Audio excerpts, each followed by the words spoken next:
Thanks everyone for joining this call today on the Actify platform. We're delighted to be joined by Chief Exec Aidan Gallacher, who's going to give us a bit of introduction to Actify, how it works, and sort of the general principles around digital content that underpin it. It's a platform that's supported by the Scottish Government and the Active Scotland division, with a focus on sort of interactive digital content. And ways you can support your staff and volunteers with materials using digital assets and integrating them into your working practices. Obviously, Aidan knows far more about it than I do, so I will, without further ado, hand over to him. Thanks very much. Thanks, Gregor, and thanks everyone for coming along to hear a bit more about the work. I'll give you a very brief background to how I arrived in Actify. I'll share a few slides with you about the background of the organisation and a wee bit of terminology, and then I'll spend a few minutes actually showing you the platform, some examples of content and such like that will hopefully bring it to life a bit more for you. And then all being well, we'll have some time at the end for some questions, which usually is the bit where people can actually get their head around the specifics for their organisation. So very briefly, my background was in sport really. So as a participant, and I studied and then was involved with kind of programme development and management in the private sector, the third sector and the public sector. And there were various things that I suppose I kept coming across. I suppose the crux of the challenge that I identified was that we had an abundance of information being produced in a whole range of different types of organisations, in academic institutes through research, in policy and strategic agencies through their work, and then all the work that was going on in practice. So there was a never-ending amount of information being produced, and then a never-ending number of people who ideally would like to access that, whether they be participants themselves, whether they be coaches, volunteers, or management people, or those at the kind of top end of the tree in terms of policy and strategy and such like. And very broadly speaking, I think I felt at that point that we weren't potentially connecting all those people and those bits of information as well as we could do. And my interest really was, what else could we do to try and create a better system across the whole sector, rather than having silos of new ways of working, where we could really make the best use of all that information and connect the people as best possible. So very broadly speaking, that was the starting point for the work. That was a way back in 2012-13. Established a small social enterprise at the time that was called Agile. So a not-for-profit company, a community interest company, so very much designed to sit alongside the public sector and the third sector, and support and complement what was already going on across the board, rather than trying to add a layer. And yeah, the work really evolved from that point, through some kind of initial prototyping, some testing, some digital work, marrying that up with some kind of development and training work with organisations, and looking at how we don't just kind of create a digital tool and kind of chuck it out into the ether, but we also work with organisations to try and think about how that fits in with the way that they work and how it can support the people that are part of their world, whether that's athletes, whether it's coaches, whether it's managers. Really, to an extent, it doesn't matter. The principles are pretty similar. So very broadly speaking, that's the background to where Actify came from. And I'll jump in and show you a few slides just to take you through some of the kind of updated bits of our new strategic plan that was launched back at the beginning of this year, which is kind of a roadmap for the coming 3 years. And as I say, we're in the kind of fairly fortunate position where actually all the things that we were aiming to do haven't really changed through the pandemic. In a way, actually, some of them have just been accelerated. So where I know a lot of you guys are having to try and kind of think about how to reorganise and reshape, we're actually in a way just kind of doing more of what we were hoping to do in a slightly compressed time frame, which has been a wee bit hectic, but we can't complain about that. So let me just quickly share my screen with you. Okay, can you see some slides now, or a slide? Yep. Great, excellent. So yes, I've already kind of highlighted the fact that ultimately we are probably about the same types of outcomes that you are as organisations. So long term, we're about more people being physically active, enjoying their sport, happier and healthier, better society, all the good things that we all talk about. And our bit of I suppose our contribution towards that is to look at how we develop training and technology that fits into the sector and all the organisations that are already part of that, to really help them do all of that stuff as well as possible. So there's two bits to the work. There's the training side of things, which we probably won't talk about a great deal today, but we do a whole load of training work with organisations that's about, you know, the kind of programme design and development.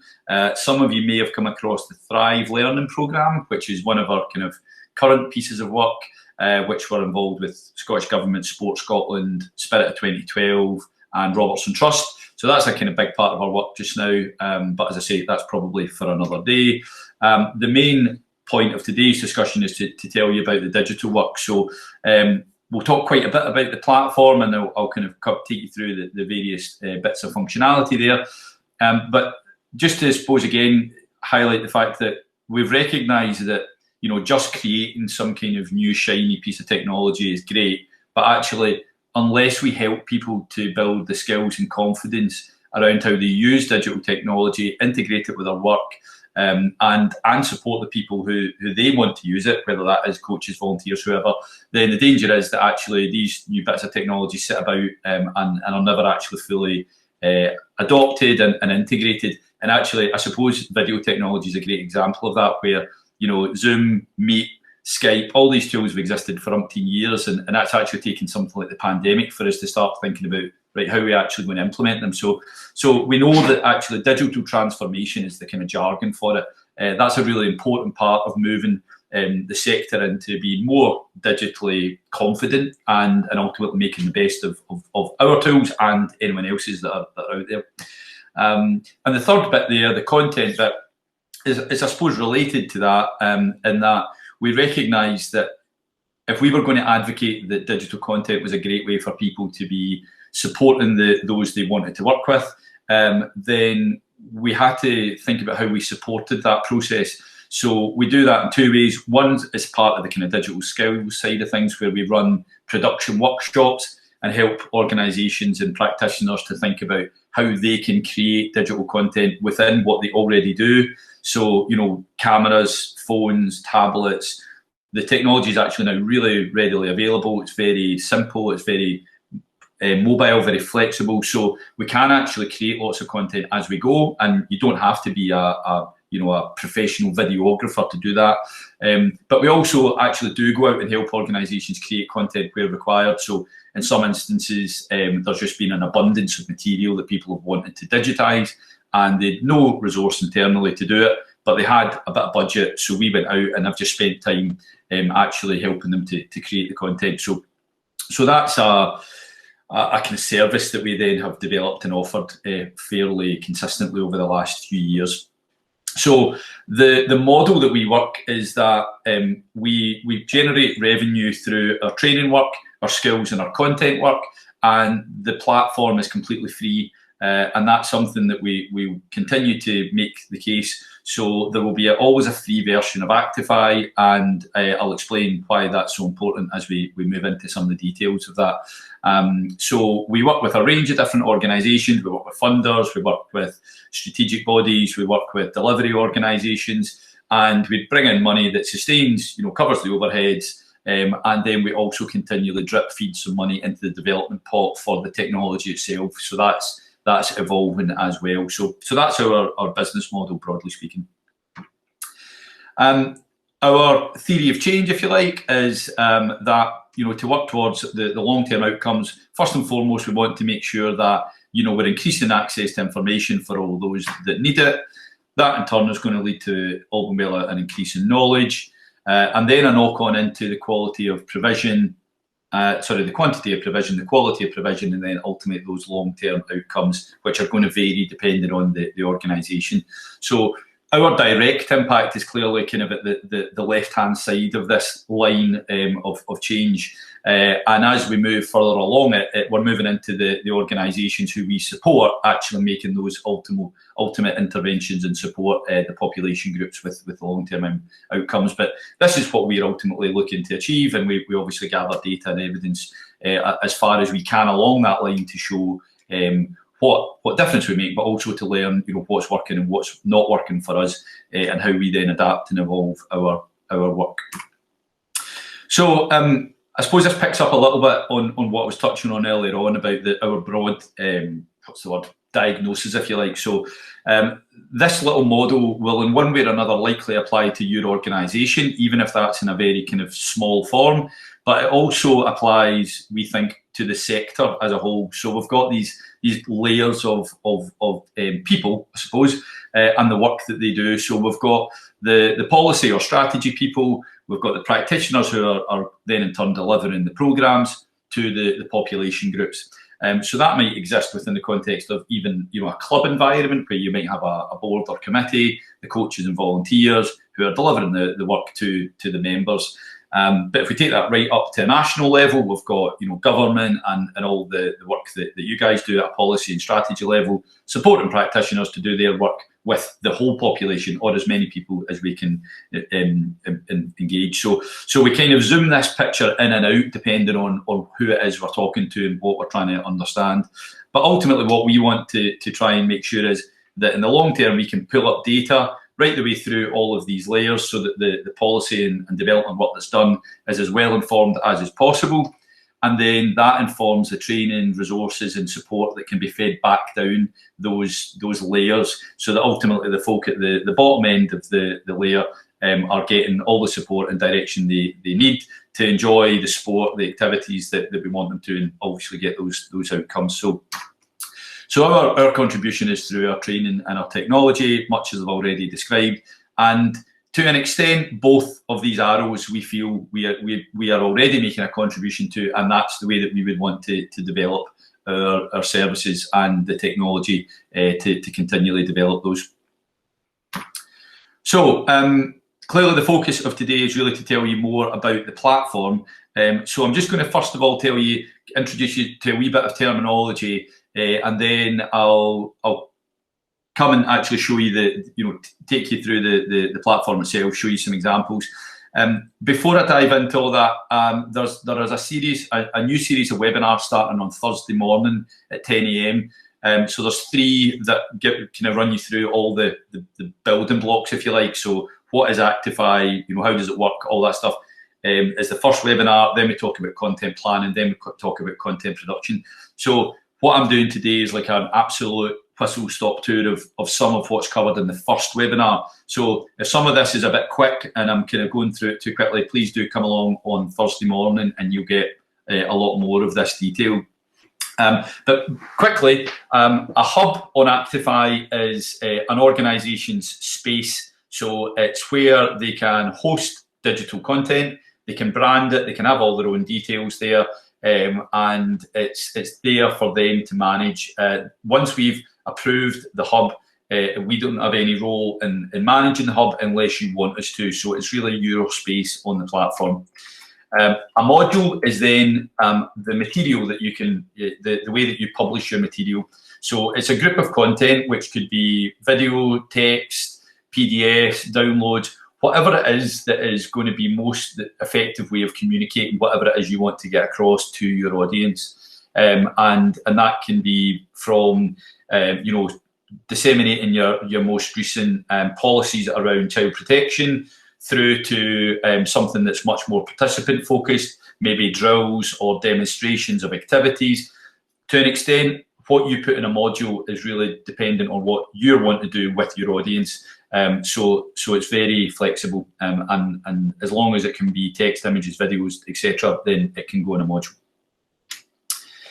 So I already explained this, but when we talk about content, we are broadly speaking about either digital text, images, videos, PDFs, or documents that you can include as a download, and all of those go in a module. And as I say, we cover a lot of this in a lot more detail during the webinars, but really we encourage people to be quite thoughtful about what type of content is going to be most effective for your audience, first and foremost, and the information you're trying to get across. So there's no point in writing a 20-page PDF if actually what you're trying to do is quite visual, and a 30-second video might actually get across you know, the information in a fraction of the time and actually just much more effectively. So that all previously maybe felt quite daunting and quite expensive and time consuming, and actually now it's very easy for us to do. It doesn't need to be very, you know, glossy. It can be done at a level that really, you know, you can do in your living room, you can do in the garden. It can work without having to be an expert. So there's quite a lot that we talk around those themes during the webinars. So I'm aware I've maybe kind of dived in and not given you some of the kind of big picture ideas behind Actify. So I suppose first and foremost what we wanted to do was to create one central piece of technology that would enable organisations right across the sector to come together, share content, learn from one another, without us having to have hundreds of different separate systems. So there's obviously a value in that in an economic sense, in that we don't have to just keep building lots and lots of independent websites. But there's also a value in us bringing all that information together so that lots of people can access information from one another, rather than, again, having to duplicate lots of sets of what is often quite useful and common sets of learning.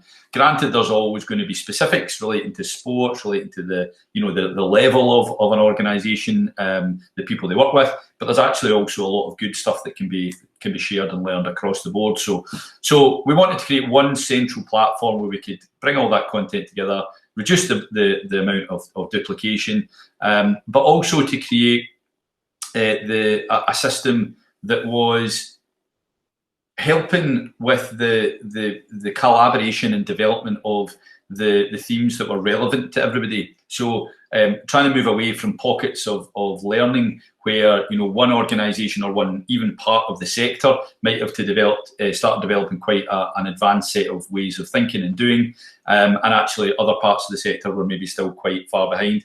If those two things continue to exist in silos, then actually the whole sector's not maximising its resources, and ultimately the populations that we're trying to support are missing out. So how is it we bring all that together and move towards a more collaborative way of developing the sector and the technology that can enhance it.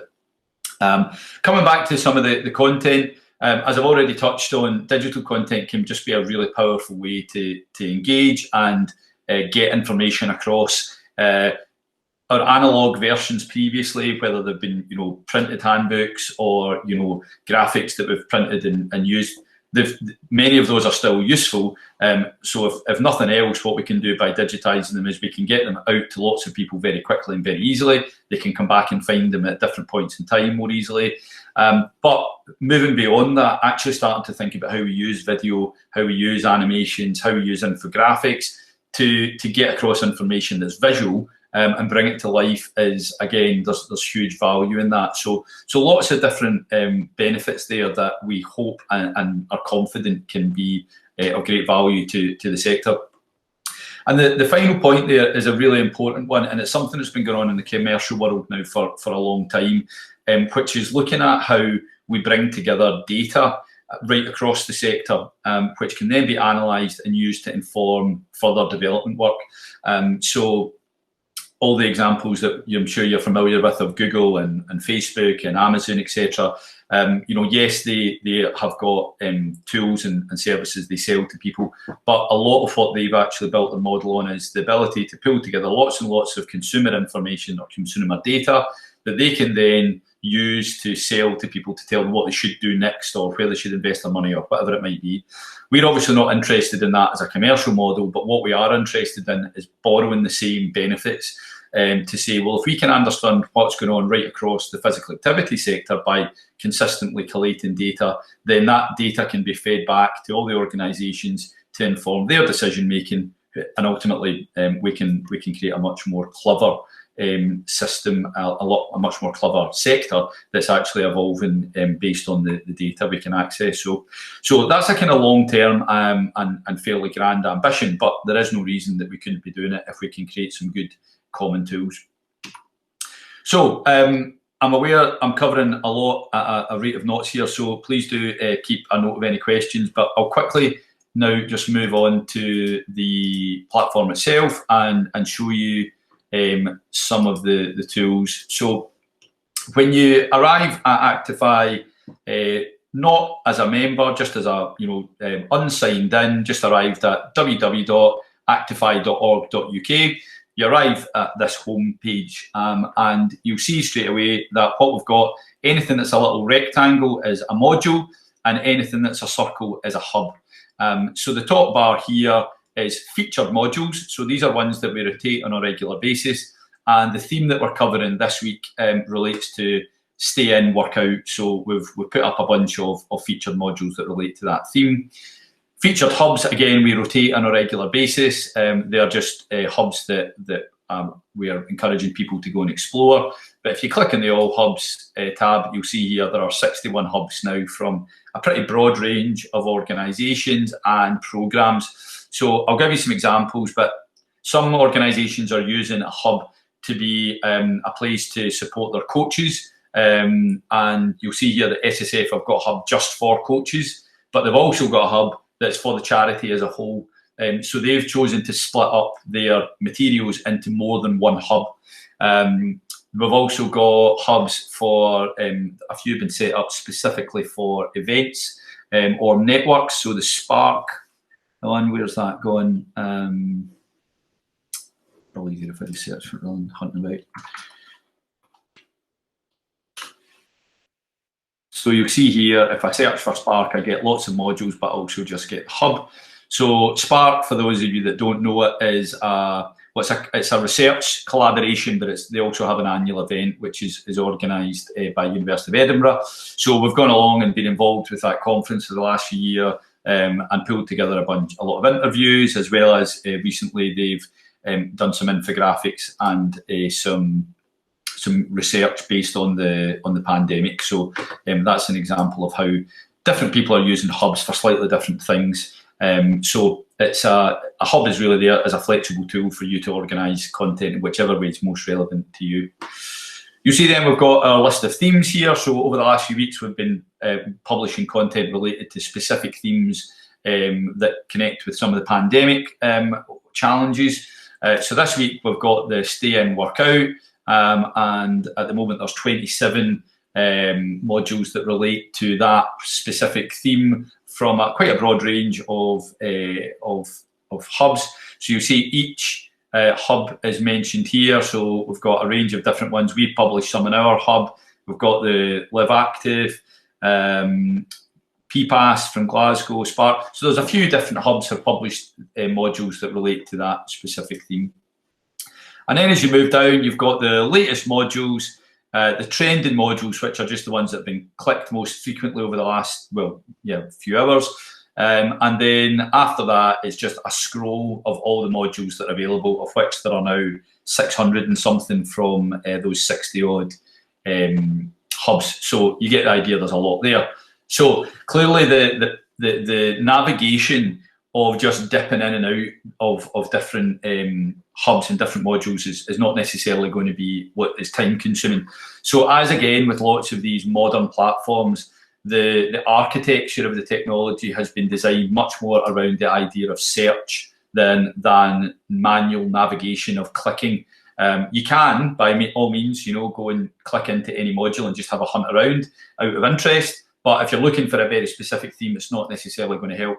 And that's where the combination of hashtags and search terms become really useful. So whenever people are creating content, we encourage them to use hashtags. So again, if I think about one of our recent themes, we've done a fair bit on mental health. So we can quite quickly get to all the content there that relates to mental health just by using that search term. Another one that we've been working on recently is some of the play content. So play is obviously pretty broad, so we've got a whole range of different stuff coming in here. So we might want to use a more specific search term, but you get the idea, much in the same way as you would do on any of these other platforms like Amazon or Wikipedia or any of these places where there's lots and lots of content. You use the search terms really to find what you're looking for rather than just diving in and trying to manually navigate.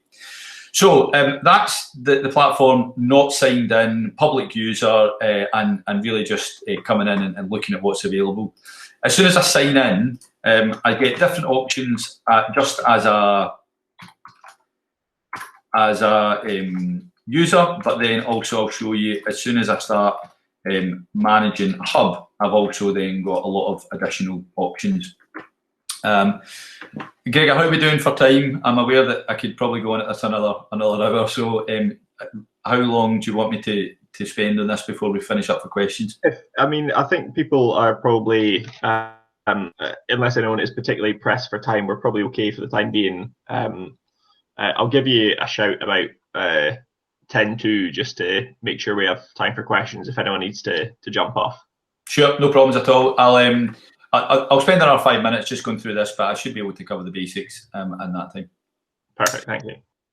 So I've signed in now, and you'll see that my little icon has appeared here, my name. And so creating an individual user account is the work of minutes. If I was not logged in, you would have seen the button there that said join. It's the usual process of sticking in some details. It takes minutes, and that lets you create a personal account. You don't have to be affiliated to a hub or an organisation in any way. You can just create a personal account, and straight away you'll see here you've got a list of slightly different options.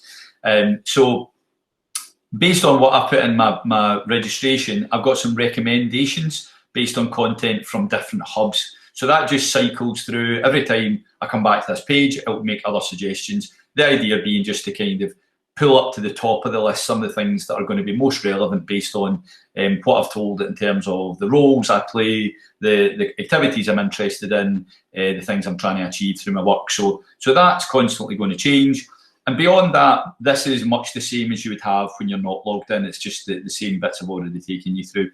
So moving on to the left-hand side here, the modules tab is really your little personal library of content. So whenever you go into a module, you'll see that you've got the option to, in the top right-hand side, you'll see here that you can bookmark. So you've got the option there to hit the bookmark, and then in your little personal library, it'll be added to your list. So rather than having to go back and find things every time, if you want to collate a list of things that are most useful to you, that's where they go, and you can come back and find them really easily.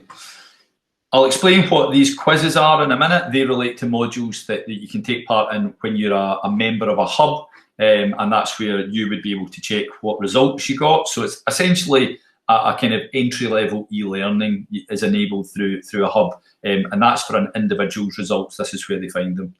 And then again, we've got recommendations of modules based on what it is that we've added to our own little library. So that's an individual's modules. Then moving into the hubs tab, we've got at the top my hubs. So these are the hubs that I'm involved with managing just now, and I'll come back and talk to you about what was on there in a minute. Followed hubs is a bit like following somebody on Twitter. So you can follow any hub as long as you've got a user account. That doesn't mean that you are a member of the hub and you can kind of have access to anything beyond the public level. But what you do get is a notification anytime they publish something new that's designed to be publicly accessible. So you just get a little notification in your email saying, for the sake of argument, Young Scott have published a new module. So if you're particularly interested in what that organisation's doing, you can hop on and have a look at what that is. Bottom section, again, just recommendations on other hubs that I might want to follow. So just going back to the top here, this is the section where if you have either created a hub for your organisation or you've been invited to be a member of one, this is the section it appears in. And this is the dummy hub that we've created just for all our demos. So it's completely made up. Everything in it's completely made up. But you'll see here on the right-hand side that I'm the owner, which means that I have got a list of extra tabs here. If I was not signed in and I wasn't a member, I would only see the home tab and I would only see the public modules here. In actual fact, there are no public modules in this hub because we use it as a dummy hub. So if you go to the Alba Cycling hub for an Actify, you won't see any content here because you're not a member. So working kind of left to right very quickly. First of all, the home page is all the content that is available. If it's public modules, they are visible to everybody. If there are private modules, which all of these are, they're only visible to people who are a member, an admin, or an owner of the hub. So people in one way or another have are part of the hub. And that links then to this hub users list. So these are all the people who have got some kind of involvement. As I say, the majority of these people are fictional, and it's a very simple process to add them. So click the button, find the name of the person who is in the system. My colleague Usman, for instance, I could invite him, and then he would get a notification. It would appear in this little bar, and then he would be able to come in and access the content there as well. I won't go through all the details about exactly how all these things work, because it does take a few minutes. If you're interested in all the specifics, then please do come along to the webinar on Thursday. The most significant thing is that to create content itself is very quick and easy, presuming that you have got the raw materials. So if you've got your text, your video links, your PDFs, your attachments ready to go, it is the work of minutes to come in and just copy and paste the bits in. You decide if you want it to be public or private. The featured image is just a little tile that appears on the kind of front end, and then you hit publish, and your content is available within seconds. And you can come back in, edit it, change it, delete it, whatever you want to do with it, and on an ongoing basis. So things are very much under your control. A plan or a session is just a group of modules that you can then assign to people, and then the analytics tab just shows you a bit of the kind of data around what's going on within your hub. So as I say, this is completely private, only for dummy purposes. So we've got very low views on this, but some of the other hubs have now got thousands and thousands of views based on the fact that they're using it as part of their daily work, and they signpost people to access materials there. The settings tab is just the kind of back end stuff, really, what the information you put in when you create the hub, the name, the description, contact details, the logo images, social media links and such like. So again, those can be updated by the hub owner, yourself or colleagues or whatever, whenever things change or you want to update them. So actually, once you've got your hub set up, adding content, adding users and such like is very quick and easy. There's not a lot of complicated administration to be done. We've made it as non-techy as possible. You can't break this. You know, you can put things in, and if the only reason it won't publish is if you've not got all the materials in, and it gives you a little red error box. So really, we've designed this to be pretty much impossible to break, and hopefully really quick and simple for people to use. So I think that's, I suppose, a really quick run through of how Actify works, and I appreciate that's probably too quick to have answered a lot of the questions that you'll have, but delighted to try and answer some of those questions just now, if that's useful. And as I say, it might be that the webinars on Thursday and the following Thursday can give you some more detail on that. But please fire away just now if any questions. Can I ask the first question, please? Aidan, you're probably cringing, sorry. No. Questions are good. I wanted to ask about joint working, because we've already got a hub up and running, and I've got modules up there and things like that. So part of what I wanted to ask was if the organisations around the table, if you are looking to set up hubs and, you know, take forward what Aidan's talked about, you know, what can we do to support you with that? Can we share can we share other people's modules on our hub, and, you know, various different things? What kind of partnership opportunities are there with Actify, if you don't mind, Aidan? Thanks. Sure. So I suppose there's various ways to do that, and I think this is where we, depending on the nature of the organisations and the partnerships that they're operating in, it's often worthwhile to do a couple of sessions to try and bottom out exactly what the best way to organise that kind of the set of connections is before going too far down the road. Because if there's a good plan, there's technically quite a few ways to do it. So it's partly, I think the challenging bit is almost working out the structure and the plan as to how you want that content to connect, rather than necessarily the technology being the hard bit. But to give you some examples of how that can work, I'll just do another screen share for a wee minute.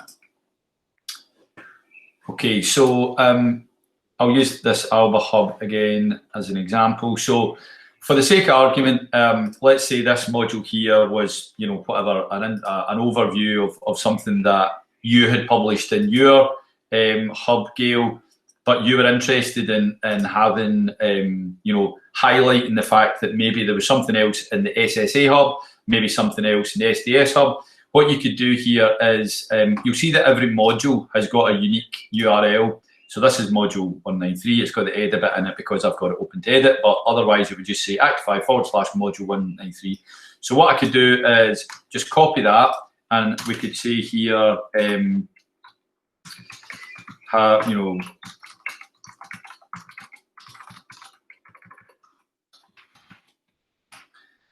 and then you would just link that and paste in the, and then you could do, you know, 2 or 3 other ones. So the point is that without having to send somebody manually to another hub to find that stuff to then click in, that would just, once you've updated that module, as I say, I've actually included the wrong link there because it's got the edit one in it, so it wouldn't work. Let me just change it quickly.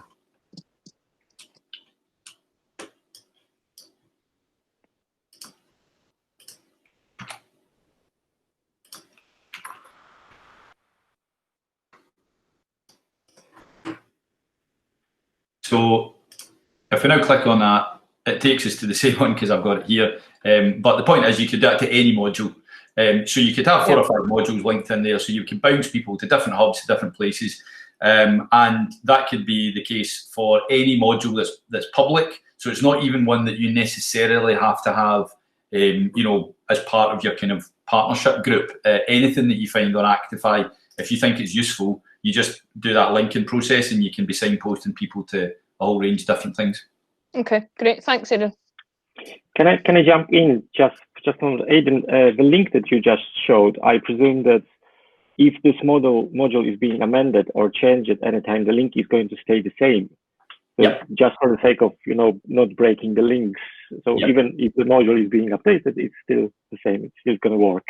Yeah, absolutely. That number never changes. So whenever it's created in time, it's given a number, and that will be its number forever. Even when it's actually deleted from the database, it still holds that number.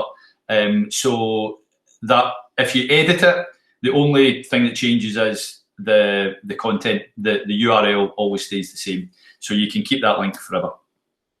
Okay, great. Thank you. No worries. That's great. Hi, can I ask a question? I'm particularly interested in generic materials provided by some of the really good organisations that we've already got in Scotland and accessing them. So I suppose my question isn't just really to you, Aidan, it's also to how the other organisations and how they're going to integrate. And I'll give you an example. On our learning Moodle, we've integrated the iCoach Kids programme. So we've taken the whole thing across. It's really easy and it's provided fantastic generic coaching training materials for us. But I'd be really interested in things like the Coach Leader programme and, you know, Scottish Sports Futures. So how easy would it be to get that pulled across for us? And I invite the other organisations to allow integration with other systems so that we can actually have generic training provided across Scotland. Yeah, well, I mean, I'll give you my tuppence worth first. I mean, I suppose what you're talking about, Margaret, there is essentially the whole essence of what we're trying to do with Actify, which is to make sure that everyone can access all these different resources and materials that are hopefully useful and beneficial to them. So yeah, I mean, in a nutshell, that's what we're trying to do. And it does, you know, the whole concept does rely on us having, you know, bringing people on board and buying into that collective ethos. Mm-hmm. And as I'm sure you're aware, some people are more up for that than others. Mm-hmm. And I think that's partly the nature of our sector as well. We are quite competitive by nature. So mm-hmm. I think we've got a bit of a kind of cultural journey to go on with some of that, you know, where we try and encourage a slightly more collaborative and shared view of where we're trying to get to, and sharing materials, sharing ideas, sharing learning as part of that. So I don't imagine that's going to happen overnight, but I think if we keep advocating the, you know, or I suppose highlighting the benefits of doing that, the collective benefits as well as the benefits to the people we're trying to help, hopefully we can make progress on that. Yeah, exactly. One of the things I found quite striking is we've been doing these webinars every week, you know, different training modules. And I've also been doing something very unusual. I've been uploading them for free onto our YouTube channel. So we've had on average somewhere between, so like on average 30 disabled ice skaters registering for each of the different webinars. Excellent. In the last 4 weeks, our current figures are showing somewhere between 2,500 to 3,000 views on YouTube in a 28-day period. Brilliant. So it just shows you the power of shared learning and actually distributing the things. And it's all good. It's all there for people with challenges to be able to access sport and activity. So I'm hoping that everyone makes their materials available for free, please. Yeah. Yeah, well, I suppose, I mean, I've maybe got a question to the rest of you on that, which is, you know, that I think what Margaret is picking up there is it has been a challenge historically. You know, there's been lots of work done within organisations, and for good reason. That's been, you know, within the, I suppose, the context of that organisation and those they work with. What we are, I suppose, trying to do is advocate in the sharing of that. We understand that that's not every organisation has the time and resources to do that just out, you know, as an extra thing. So what, you know, do you think organisations do see the value in that? And if they do, how do you think we can help them to do more of that? I guess question. My initial thought on that would be that, I mean, that's exactly why the SSA exists. I think in that sense, you know, the sharing across our members and the governing body network is one of the fundamentals of what we try and facilitate. So while I know a lot of people may say they see competition across sports, we see the opposite of that. Actually, we see a lot of collaboration and sharing and people working together. So you know, you've certainly given me, and I've been making notes and about food for thought for us on how we can do more with the Actify website and what that could look like. And yes, I think we've got an opportunity to support some of that sharing. I think it's a challenge for everybody, certainly, but I think it's certainly something that we can consider ourselves as well. Great, brilliant, thanks, Kim. Sorry, Gregor. Just off the back of that, I know that perhaps some of the, just thinking back to one of the webinars we had a couple of weeks ago, maybe 3 weeks ago now, on club structures, with the Scottish FA who are on that, and their team basically saying, well, actually, we've got lots of stuff, we're happy to share it, but you know, that mechanism isn't necessarily particularly, because you sort of, you know, you send out an email to people who joined the webinar, but that only kind of goes to them then, and you don't have a sort of repeat mechanism for how to get stuff. So yeah, I think the sort of having a platform that everybody tries to use as much as they can does overcome some of those barriers, certainly. Yeah. And that, as I say, I mean, we've been looking at this in quite a lot of detail as to, you know, there are almost two question marks for us. Is one is conceptually, is something of Actify's nature required in the sector, and pretty consistently and universally people have said, yep, we can see why something like this is helpful and useful. So if that is a kind of tick, then the next question or the next challenge is, how is it that we make something like this work for everybody? Because we appreciate that it is another thing, and lots of people don't need another thing, and they're already busy and complicated ways of working. So what we are trying to really continually analyse through discussions like this and lots of others is, what's our role to help with that? And just a really good example, Gregor, of what you're talking about there is, you know, should we have a system where when people have, you know, whether it's a public event, a session, whatever it is, if they want to make something available off the back of that they can just send an email with the attachments, and then we provide a service to make that publicly available, either within a hub that's already there for them, or just a kind of more generic one.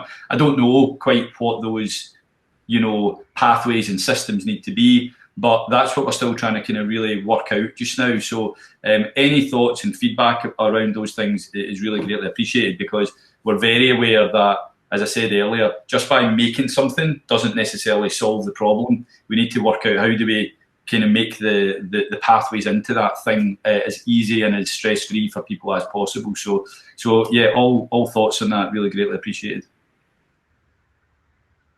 I think what would also be quite helpful to consider, particularly for qualifications for people, would be the systems for validation. Because, for example, I think that people doing courses is really very good, but what they also want to know is, what does that actually mean in practice? So I know that there's currently a review in place, and I've got a meeting with Heather Loudon on Thursday, taking some of that forward. But I think that's a really important thing. So if you could involve like the validation, particularly of the generic courses, and build that into the systems as you're integrating the courses, that'd be very helpful. Mm-hmm. There's a whole other world of stuff in the kind of, I suppose, the more structured courses that, as you say, do need validation and such like. And I mean, we didn't design Actify in the first instance to be a learning management system, much like Moodle is. So there's obviously systems out there that are very much designed to do structured courses with really, specific learning points and such like. You can use Actify to do it, but it wasn't the kind of core architecture, if you like, that we worked around. So I think what we'll probably always end up with is a collection of tools where we've got learning management systems for structured courses that people need to do over a period of time, and we'll have tools like Actify for sharing a kind of broader, more flexible set of kind of learning materials and such like. So I think what we need to do is make sure that we're involved with those kind of discussions you're talking about, Margarita, so that they don't exist in completely different stratospheres. But equally, I wouldn't envisage in the short term we would be hosting long, complex courses with lots of different verification processes within them, if you know what I mean. That's helpful because I've just launched my new Moodle. Yeah, no, Moodle's a beast of a thing. It's great for courses, no doubt about it. Fantastic. I know, I love it. I think the impression, Aidan, from our perspective is one, that it looks fantastic for us, and I can imagine a significant number of our members volunteer and coach in clubs. So, I can see us having a key role signposting our members who traditionally come onto our sites for our services and direct them back to yours to support their club and their local community. But it will be volume and relevance, because the suggestion that anyone can add stuff, it'll just become a mini Google, because, as you say, it's about ensuring that your structures keep it relevant, because then people will value what you've got. If it gets too much, it'll be something else. Absolutely not, and we're very aware of those points, and very good points. Just to briefly explain the structure so far. So to create a hub, you have to. So the only people that can upload content are those that own or manage a hub. And to do that, they have to request a hub. That comes through to us. We contact them and say, if we don't already know them, then we would contact them, check out what they're planning to do with our hub, make sure that they seem kind of, a credible source of content in one form or another. And then we offer some support to make sure that they actually use it in some form or another that links with the overall ethos and ambition of the platform.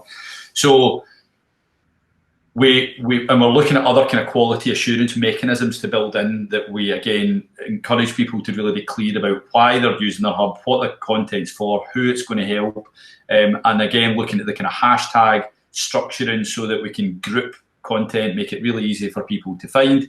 So there is no doubt there is a challenge around quality and relevance to different people, different audiences, but the great thing about the modern technology systems is they are designed to deal with huge amounts of material, and as long as you've got a good approach in place to structure that and make sure that it is searchable and it's easily found, then volume isn't in its own right necessarily a problem.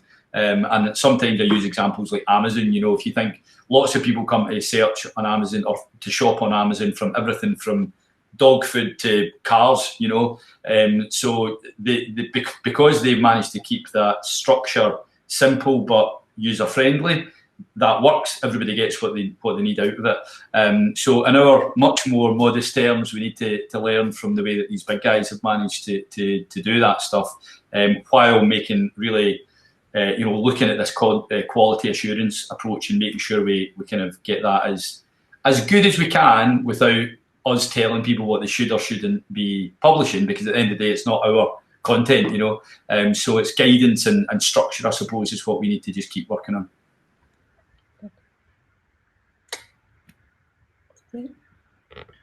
Anyone else? Any questions at this stage, or is everyone taking desperate notes and thought, right, I need to plan in another thing on Thursday? So that's the next Thursday morning at 11, I think, is the next. 10 a.m. on Thursday morning, yep. So the first one is kind of a slightly more in-depth version of what I just ran you through there. So a bit more of a demo of actually how do you make a hub, how do you publish modules. We actually go through the process of publishing stuff and adding users and all that stuff. The next one after that is content planning. So it's a very compressed version of a workshop that we would have run with organisations to help them think about, being clear on the purpose of their hub, the audience they want to reach, and what that means for the way that they would then plan and structure the content they would publish. And there's a few templates and kind of demonstrations with that stuff. And then the third one is on content production, where again, we would often have done 2 days of hands-on work with organisations. But what we've done is put together a really quick overview of how to use a phone or a tablet to create video content at home or in the garden, and then edit that using free software. So again, within the hour, we actually kind of create something and upload it and make a module on Actify. So, so those are the 3 kind of core modules. There is a 4th one, which is we base it on the questions that have come up through the first 3. So we've left it a bit more flexible, and then we try and just kind of do a bit of kind of troubleshooting and give people some general ideas to keep working on. So there's essentially a series of 4, but the first 3 are the kind of core ones. Just a question from Margarita there about, are you recording those sessions at the minute? I know you're doing them on a sort of repeated. Yep. Yeah, so they are, all 3 of those that I've just mentioned are actually already available on Actify. So if you go to the Help Hub, which is, I think maybe just /help, double check that for you.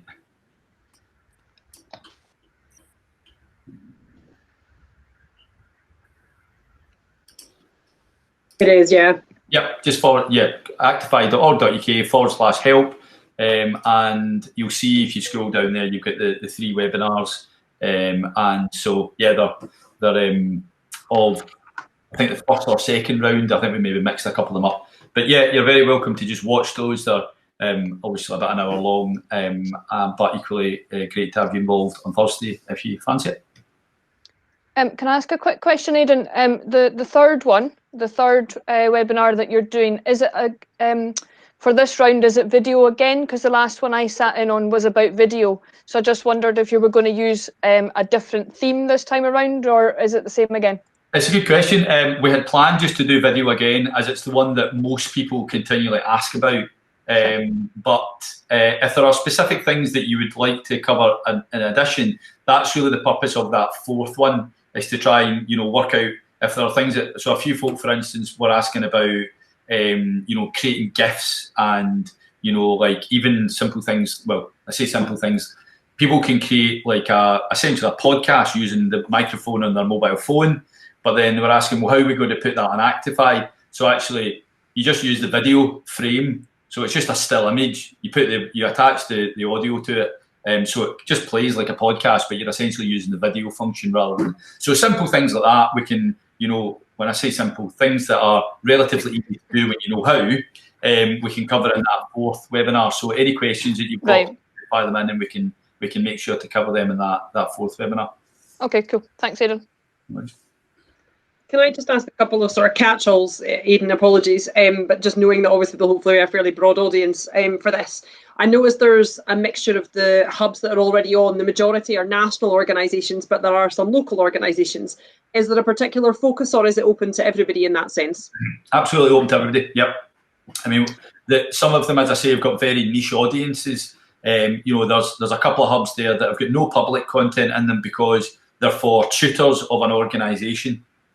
And that's absolutely fine. It's not going to serve any value to anyone else, but that's okay because there's plenty of other public material there. So yeah, if a club wanted to have one for its own purposes and it published content for its members, fine. I think as long as we're confident that people have got a good idea as to why they're going to use it, and it's not they're going to put reasonable stuff out through it, then people can use it for whatever purposes match their needs. Okay, and then you mentioned memberships there. Is it the owner and sort of host organisation that decides? So knowing again that a lot of our members are member organisations and their members are member organisations, they can make aspects of it that are only available to people that they decide. So it's not that somebody logs in as a member; it is the person is sort of approved, as it were. Absolutely. So Yeah, I can screen share with you if it makes it easier, but just to quickly explain the process. So, for instance, if you created a hub for SSA, you would be the owner. So it would come through to us as a request. We would check it. We would look at, make sure your graphics were fitting in and everything. We get in touch and say, great, Kim, we're going to make this live just now. Do you need a hand with anything? Do you want to talk about anything specific? Blah, blah, blah, blah. We'd talk a wee bit about the content planning, see if you wanted to talk through any of those principles. And if you were happy and you had a plan, great, you would just crack on. You would then start publishing modules. And if you chose to make them public, anyone in the world could see them without being a member or anything. If you published a private module, you could then start adding members to your hub by clicking that little button I showed you. The people you could add, the quickest way is if they're already a member of Actify. So if anyone you want to add as a member, you've already told them to join, then you just search the database and you add them. They can then access that that private content, and you can add as many members as you want. So you could have one for SSA, and all of your member organisations may have one member of your hub. They might have 5. It depends on how big they are and how many people want to access it. But they then may have their own hub to do their internal stuff. So it's really, there could be thousands of hubs, millions of users, and it's just a case of people being connected to as many as is useful. And again, I suppose that's the benefit of this kind of architecture where you've got individual users and then you've got multiple hubs and multiple modules. One user could be a member of as many hubs as was relevant. So it might be somebody would be a member of the SSA hub. They might be a member of their own governing bodies hub. They might be a member of their local clubs. They might be a member of another governing body. It depends on the nature of the person and what their role is, what connection they have to those things. Perfect, that makes sense. And you mentioned about grouping modules, because I know you said the sort of structure thing's quite important. So if you were governing body A, you could have a module that's coaching. You could have a module that's separately for sort of players or performance players, so you don't have to have them as separate hubs. You can theme modules within that rather than having to duplicate hubs. Absolutely. So again, different ways you could do that. So working from the most organised would be having a hub. But if you wanted to not have multiple hubs, I would say there's no issue with having multiple hubs. It's actually very easy for people to dive in from one to the other. So it doesn't, you're still working very much in the same environment. So sometimes it does make sense to separate it with a hub. But if it doesn't, you've then got the option within a hub to create what we call a plan or a session. So a plan is a group of modules. So you could say, right, we've got, a whole bunch of stuff very specifically related to one age group. So you could group them all in a plan. And when you go into a hub, you'll see that beneath you've got your kind of most recent modules, and then you've got all your plans. So, you could have age groups, you could have skill level, you could, whatever you wanted that to be.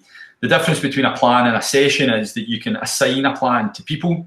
So you can then say, right, on a certain date, at a certain time, I want these people to use this material.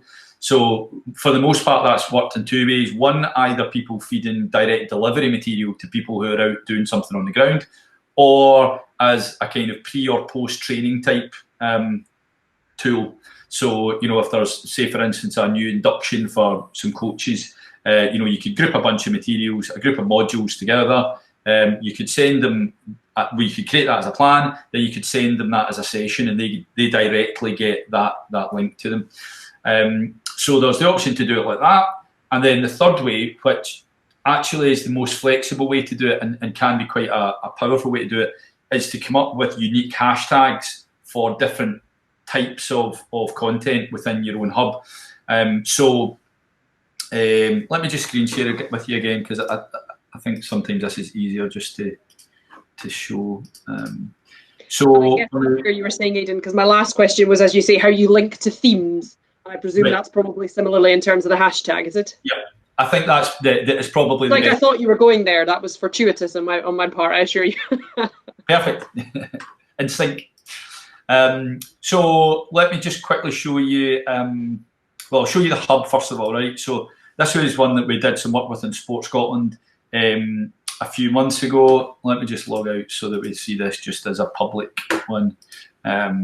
So we did some work to help them kind of look at their new clubs and community framework and think about some of the materials already existing and how it could be kind of structured to make it quick and easy for people to find. So clearly within their clubs and community framework, we've got all these different themes: the people, sustainable, organised, all the stuff that you'll be familiar with. So at this volume, you can just about, by using these little visual indicators, work out what's what. So you could just go and click into them. But obviously, as that volume expands, it's going to be more difficult to just manually navigate. So what we did for each one was, you'll see here at the end, we created these kind of unique hashtags. So CCF and then whatever the priority area was. So if we take that and just put it in the search bar, you'll see that straight away we can just get straight to that that group of content. So that's one way to do it, which is just to say to people, right, you know, we want you to, you know, specifically look at hashtag whatever it is. So you can just manually tell people to search for it. But another tool you can use is you can create a live search window, if you like, that would always be presenting the most up-to-date results by taking that URL. And I'll log in again so I can show you how this works. So I'll just go and use this wee dummy hub again. Doesn't matter which one. So if I wanted to signpost people to a specific theme, so I might actually change the name of this to the hashtag, and then I would just have the text. So and